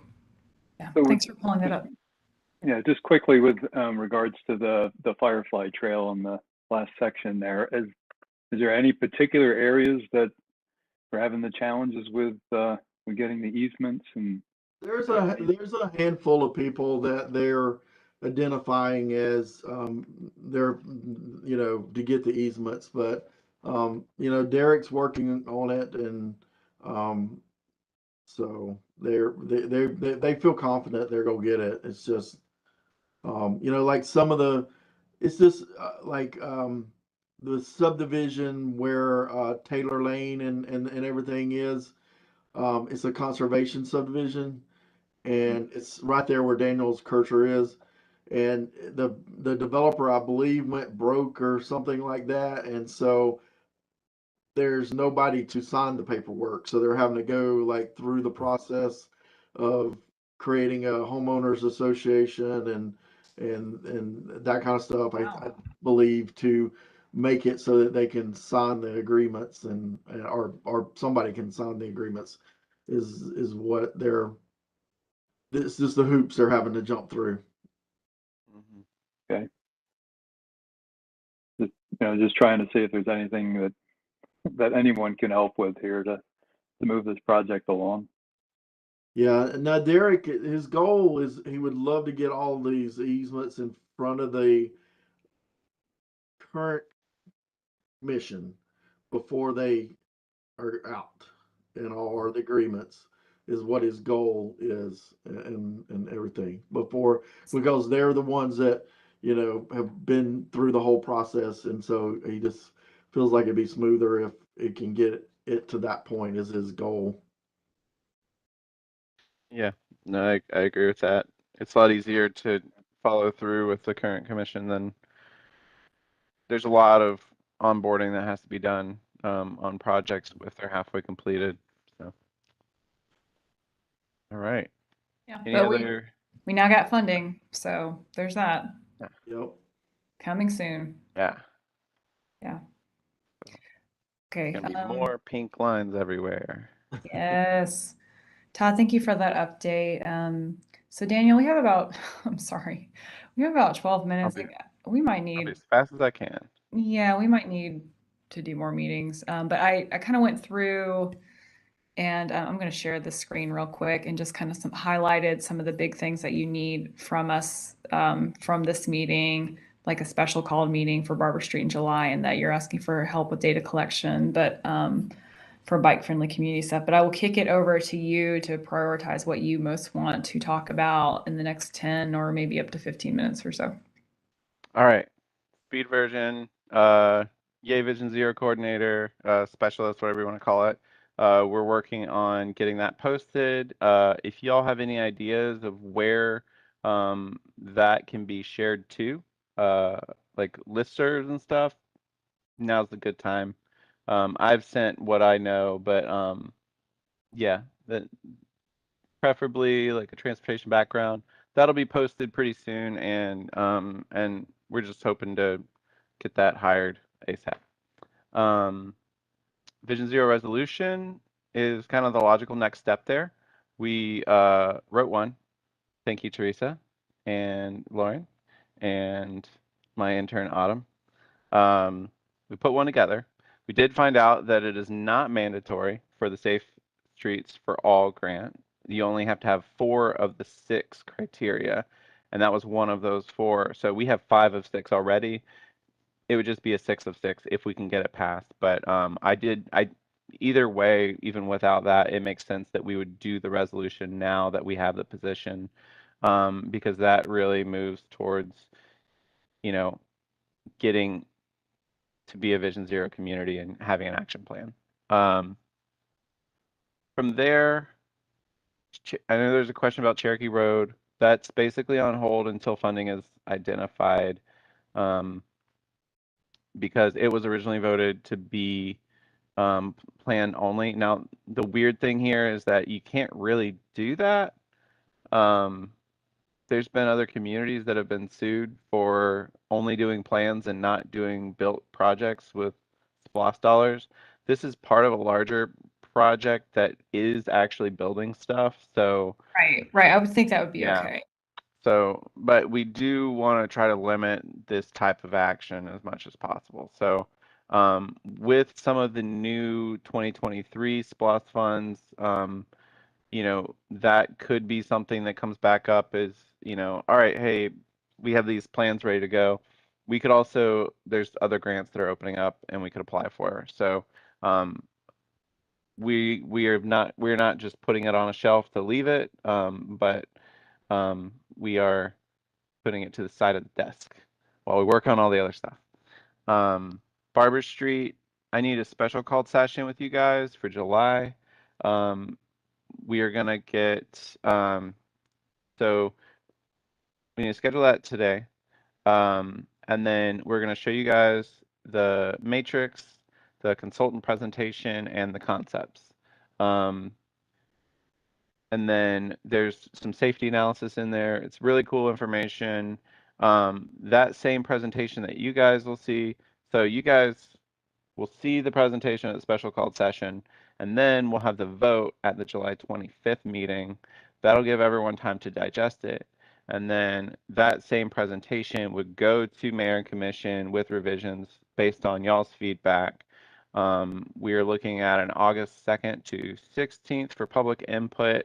And this is going to basically just be like, hey, we heard you said this. You know, they wanted segment 4 added in, and you wanted to see multi-use path. Here are the options and how much they cost. And then we'll get reference from there on which options. One of the options brings the path within 2 feet of someone's front porch. So we really looked at every single option. So the idea here is that we are planning to go to a work session on August 9th with the Mayor and Commission. So all of that is coming up. Okay, so we need to go ahead and set a date. Yes. All right, so we can still go off of Daniel's initial poll of when we're most available for meetings, because this can still be online because it's still in July. So luckily we can do that. So I'm looking at either Tuesday or Thursday, and Daniel, tell me if that's enough time. July 12th or 14th for special called session. Let's do the 14th. The 12th looks like that's going to be our placeholder for Education Communications Committee. Sure. Okay. So could we have a quorum for Thursday, July 14th at 4 p.m.? Or if this is the only thing, we can also, if we need to do it a little bit later, we can, depending on Daniel's availability. Does that not work with anyone? It works great for me. That's fine. Sweet. All right. I'm gonna block out, I think an hour should be enough. What time? 4 to 5. Was it the 13th? 14. 14th, okay. Bastille Day. All right, and then I'll finish making that meeting later. Cool. Thank y'all. Thank you. from there, Oglethorpe, Hawthorne, thanks for y'all's feedback on that. We are, we're in like, it's down the road now. It's like October, November, I think, approval that we're looking at. So, no action needed on that for a little while. The bridge over the CSX Railroad has started construction on Tallahassee. And that's one that we also got $750,000 for bike and pedestrian stuff. So we will be building multi-use path from the roundabout to Westchester, just beyond Westchester, and probably plugging up to the bus stop there. And then if not, then there's a development that might do that, or we have funds from T-Splosh to do that. So a lot of good stuff. And then Is the that, next, is that south side or north side? I can't that's remember. on the south side, I So on the believe. Westchester side? Yes. Wonderful. And of course, there's a T-Splosh project that they submitted for sidewalks in that neighborhood. Great connections happening. And the next project in that list after that, which this is why that reimbursement grant is so great, is the Mitchell Bridge intersection with Tallahassee Road.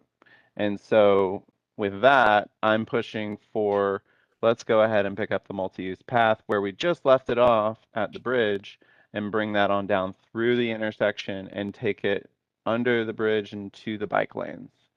That way you've got a clear connectivity from the bike lanes to that multi-use path. That is all in concept stage. It will go before you guys. I have no idea when. Give me a year. I don't know. I've also been working on technical standards. We are redoing our technical standards right now.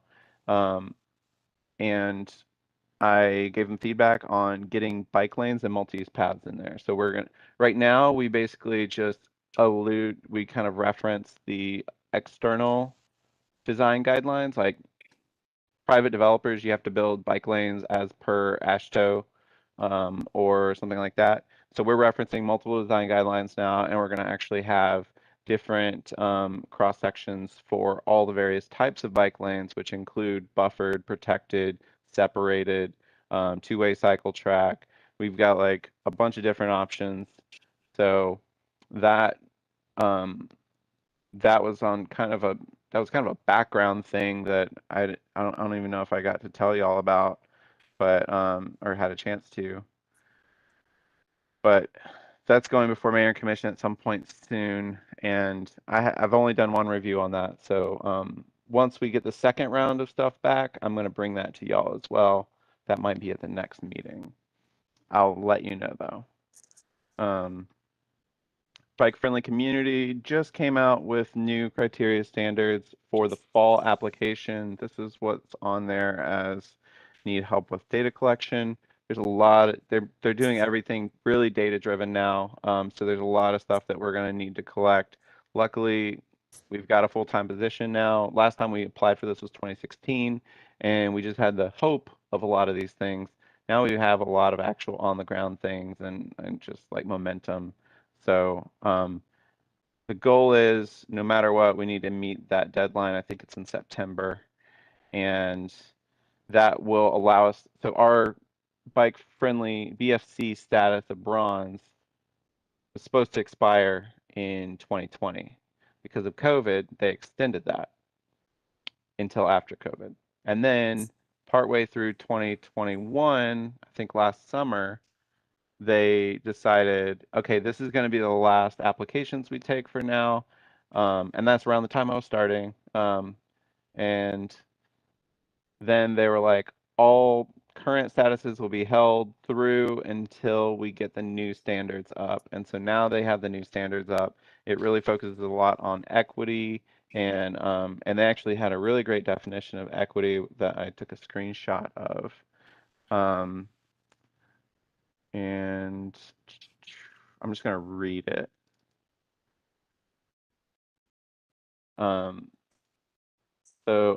Equity, diversity, and inclusion, just and fair inclusion into society in which everyone can participate and prosper. The goals of equity must be to create conditions that allow all to reach their full potential, erasing disparities in race, income, ability, geography, age, gender, and sexual orientation. The principle of equity acknowledges that there are historically underserved and underrepresented populations, and that fairness regarding these unbalanced conditions is needed to assist equality in the provision and of effective opportunities to all groups. So that is a statement from the League of American Bicyclists on their Oh, equity initiative. And one of the big things is one of the 5 E's that they had was enforcement. Enforcement is gone and it's been replaced with equity. So there's a lot of other information about it. There's a series of 3 webinars this week. I've done one yesterday, doing another one tomorrow, and then I think maybe the 3rd one is next week. I'm not really sure. I just kind of let my days happen to me. Aside from that, working on getting streetlight data. It's going to open up a lot of opportunities for us. I feel like I'm on the cusp of it. I just need to find someone to give me $100,000. So, working on that email. If anybody wants to help, I'd appreciate it. And yeah, I think I can probably get us back on time with 5:50 going to corridor committees. Okay, before we get into this, I'm realizing that we have to vote on the communications final plan from Education and Communications. Is that right? Mhm. I'm sorry, this should Yeah. have been a major agenda item. I think I moved it. I'm sorry. I didn't even think about that. Yeah, there's not a lot of time here. What's the deadline? Just right now. So here's Need it what we got. Yeah. This is the final plan. The next steps would include figuring out how we want to start implementing this. And I think that's a good conversation for next month in our next communications committee meeting. As y'all review this, if there's something that you feel like was left out or you really wanted to see more details on, then those will be future POs that y'all can spend next year's funding on to get them to do that additional work. But this has been paid out. It had to be done by the end of the fiscal year, and so it's not even really. I think it's important to accept it as our communication strategy, and this really goes into. This highlights the point of this whole document is here's our Athens in Motion plan. It's 200 something pages with the appendices. There's a lot of goals in there. So how do you achieve all these different goals? Many of the goals I've noticed when I came on, and I think through conversations with you guys and the communications committee, a lot of the goals that are outlined in the Athens in Motion plan haven't been really getting met because there's a lot that needs to go into communications and outreach. So by having this strategy, I can now take this and basically justify a new position that we'll apply for next year for a communications and outreach specialist. That would, and then a lot of that would focus on implementing this strategy or using this strategy to implement the Athens in Motion plan. So there's a lot of benchmarks in here. I don't want y'all to think that this is the plan for y'all on how you're supposed to be operating as a commission, because that would be insane. That's impossible. There is a buffet of options. Think of it like a charcuterie board. You know, you get this cheese and that little meat and an olive and some jam, and make that your work plan for the communications committee. Sorry, I'm really hungry. So yeah, any comments? So the main thing we need is we do need to accept this as our strategy plan, our communication strategy plan. Right. I think it's I've been involved in this since we started working with Tool, and I'm very pleased with this product and with the work they've done. And I feel like it gives us a lot of tools and a lot of guidance to move our communications forward so we can start meeting some of those goals that we have been working off of for a few years now. So I'd like to make a motion that we accept this communication strategy, and we'll revise as needed going forward. But right now, it's a good place for us to start. And I want to go ahead and second your motion, Teresa. I'm very pleased to have something to work with, and I thank you and Tool for putting this together. It's, again, as Daniel said, it's a charcuterie board. This isn't policy or anything like that, but it gives us something to work with, and we don't have to reinvent the wheel, and we can, we have a template. We're having to make things up as we go along. So I'm just thrilled to have this done, and I thank you and Tool for your work on this and the rest of the communications committee. Any further discussion? I was just going to mention your template comment reminded me. I made a new folder in the Athens Motion folder called templates, and it has all of the templates that they have delivered for us. We'll add our logo in later. There's also a backup folder, and it says, do not change or delete anything in this folder. In other words, you're supposed to take a template and then make a copy of it and work from your copy. Exactly. So you make a copy. If anyone needs to use a template, you open it up, make a copy in another folder, and then, yeah. But anyways, I digress. All right. No more discussion. Good plan. Thank you for doing that, Daniel. Okay. Go to a vote. Yeah. Any further discussion? All those in favor of adopting our communications plan, please say aye. Aye. Aye. Any opposed, same sign. Ooh, that was quick. Okay, grants and data, you have a lot going on, but real quick, anything from the corridor committees? We already talked about Prince Avenue. Any critical updates there? We're making progress on Mitchell Bridge in Atlanta and Timothy Road, but I don't have anything to really report other than that. Lexington roads and public input. There's a survey out there. Daniel sent out the link to everyone. Yeah, and that survey, the comments were due Sunday, right? Did I miss that? I have no idea. Yeah, because I think I might have missed the comment opportunity. I shared it though. That's all that matters. At least I shared it on T-Splost somewhere. Okay, grants and data. Oh my goodness. Yeah. So many grants and data. I will share my screen real quick. So yeah. All right. I Mark, was going to let Daniel quickly go through this. I've got to leave in about 2 minutes, so I mean, really, we have company over, and I have to I have to spatchcock a chicken in time for dinner at 7. All right. Real quick run through. TA grant submitted. That's 2.3 million. Worked with Leisure Services and SPLOST office. Big thanks to all them and Banesh for that. Local road safety plan pilot. We are back in the pilot program, so we're actually in the local road safety plan pilot. We had a webinar that taught us a lot of info. There's basically some local road safety plan, like cut and paste your info into this and you have your plan. They made it pretty easy. So we're going to be working on that. Safe Streets for All is the big one right now.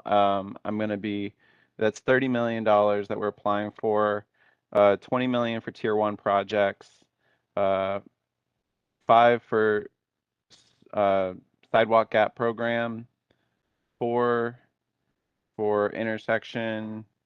I have it right here in front of me. 4 million for intersection improvements, and then 500,000 for streetlight data subscription, 200,000 for Vision Zero plan development, 150,000 for vehicular, bike, and pedestrian counters, 100,000 for safe routes to schools, and 50,000 for wayfinding. I think I'd like to also move some of these numbers around a bit and get some pilot items like the Zikla zippers and stuff like that, so that we can have an actual library of items that we can use for these pilot programs. because we're just seeing more and more, especially with the Prince Avenue thing, that we really need to have this library on hand. It's not really easy to get these items delivered in time for us to actually just try something out. It gets really expensive, and there's a huge markup from the contractors on like the cost of what these things are. So more about that next month. Um, I'm getting letters from GDOT and Maycourts to get letters of support from them. The matching fund sources are going to be from T-SPLOST 2023. There's Project 30, which is the traffic safety infrastructure improvements for 3 million, and then Project 25 is the bike and pedestrian improvements program for 8 million. So the goal here is that the 8 million will become basically 28 million, and I am also kind of working through an analysis that looks at all of our tier one projects. I can give you a very brief view of it if you're interested. Oh, no, okay, never mind. So basically I have all of our tier one projects mapped and a 100-foot buffer around them and all the crashes that have happened on those corridors. It's been a lot of data to sift through, but with that, I'm hopefully going to be able to figure out which of the tier one projects are the highest safety concern. I'm going to be working with a consultant, so hopefully get the consultant on that Safe Streets for All grant coming up really soon. Reconnecting Communities pilot program, I haven't heard anything on that. It says in summer. So they might have delayed their NOFO. I'm fine with that. It sounds like we would be hearing about that in the winter or maybe even spring of next year, which means that hopefully the deadlines are a little further along and not coming right up on us. Bridge Improvement Grant, that is something I'm just kind of assisting with on the side. It's really about our inventory of bridges, and I'm just making sure that as I'm sitting in on these, that we are considering bike and pedestrian connectivity. The one bridge that we may be eligible to apply for in actual construction, because right now we've got 13 bridges that we're doing the planning grant for, but there's a lot of things that need to be done before you can actually apply for construction. And one of the ones I'm hoping that we can apply for is the pedestrian bridge on Mitchell Bridge Road that is kind of being designed right now as part of that SPLOST project for Atlanta Highway. We would be able to hopefully build that out and get that pedestrian bridge in. So that deadline is a little further out, but we're working with Arcadis on this one because it is a much more technical grant. The last thing I just added in there is Complete Streets Leadership Academy. This is an application that GDOT has to submit, and they do it in partnership with other with a few communities. And with our new Complete Streets policy, I just think that would be really cool to jump right into this. I don't I'm gonna send the PDF into the chat so that you guys can look at that in your own time. If I can actually get that plugin. Okay, tell me if that works for y'all. My browser does like a weird thing with a plugin. So as far as I know, that's all the grants. We're hoping to get a grants committee put together that we've been asking for a few months now. So, and then you can see why. I mean, this is just what's happened in the past like few weeks. I'm also going to go ahead and post another thing, and this is kind of my main source lately for grants. It's put out by Atlanta Regional Commission, and you can see there's stuff for like school buses at CCSD.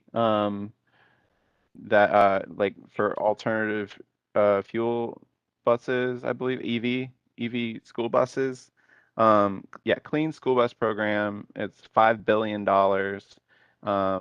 So I really hope I sent that along to transit, and our transit person said she had some contacts to send it to at CCSD. But James, if you know anyone, it might be worthwhile to get that over there.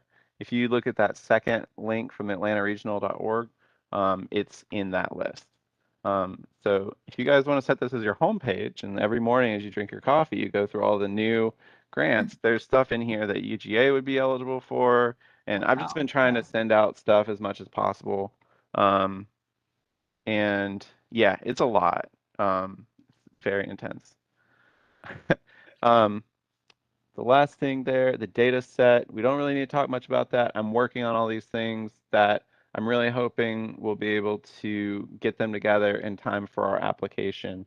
There's always more work to do, but my intern has done a ton of work. Autumn, she's been amazing. We've got sidewalk data collected, and she's also collecting all the sidewalk gaps data. So that'll be a really great foundation for future sidewalk gaps projects. From there, yeah, so we probably need to have a few more data and grants and data meetings.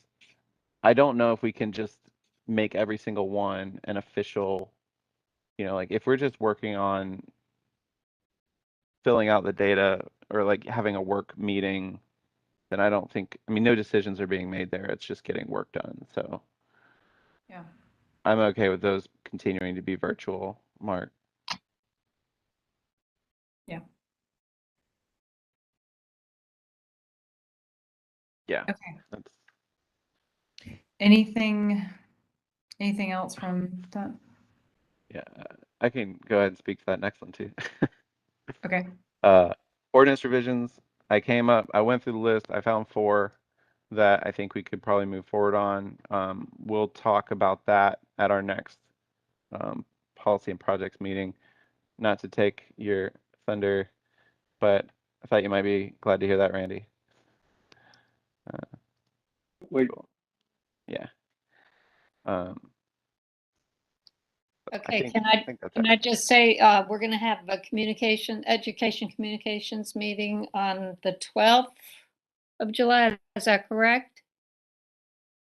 Yes, I've got education communications on the 12th.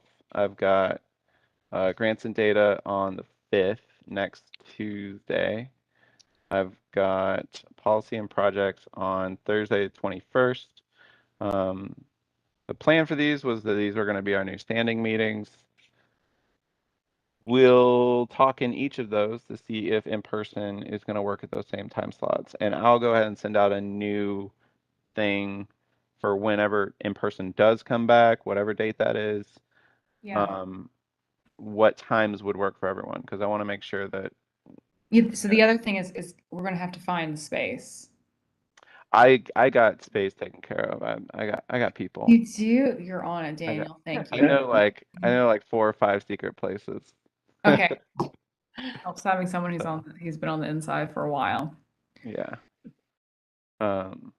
So yeah, we've got Pound Street that we could go to that has enough facilities. I could steal Todd's space over there. We've got the downstairs basement with Public Works that has facilities. We have maintained our reservation of the main planning room if we want to be more spread out and have that room. The audio equipment is not as good there. There's been a lot of issues with that. I could also see if we want to like try to hop on. I don't know if I can do this one, but we could try to grab the upstairs conference room at City Hall, where they actually have that set up. But we'd have to contend with commissioners reserving that as well. So I don't know if that would be actually okay or not, but I'm throwing it out there.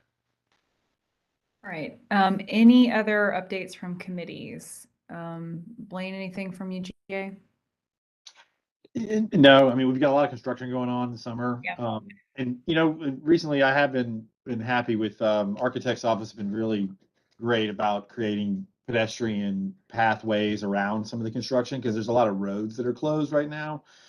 So they've been very concerned and addressing those kind of issues, specifically ADA, pathways that kind of go around the construction. So it's been good. We've been working really well together this summer because it feels like there's more roads closed than normal, larger gaps. I mean, the bridge is closed right now for the last 2 weeks, and so no, that's pretty much it. I noticed that the trestle at Baldwin and Wilkerson, that there's now a pathway to go under that, through that. And I used that for the first time this morning. It's pretty great. It's well lit. Appreciate it. Yeah, thank you. And thank you, Daniel, who mentioned it. I know mentioned it last meeting. Yeah, there's like a container kind of, it looks like a shipping container kind of thing, the tunnel to shoot through underneath there. Yeah, so, you know, we kind of split the parking lot. If you know, on top, it was a long parking lot that went down to training and development and across the trestle. We split it into two, so there's no vehicles parking directly on top of the trestle anymore. It's kind of half.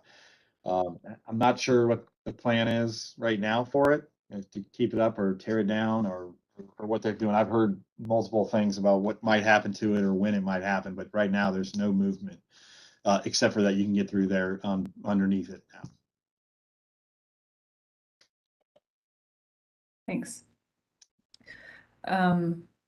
Anything else? I'm sorry. I feel like we're just a super busy commission and we have a lot to go over. And I think that we're really productive. And Daniel, you just have so much going on.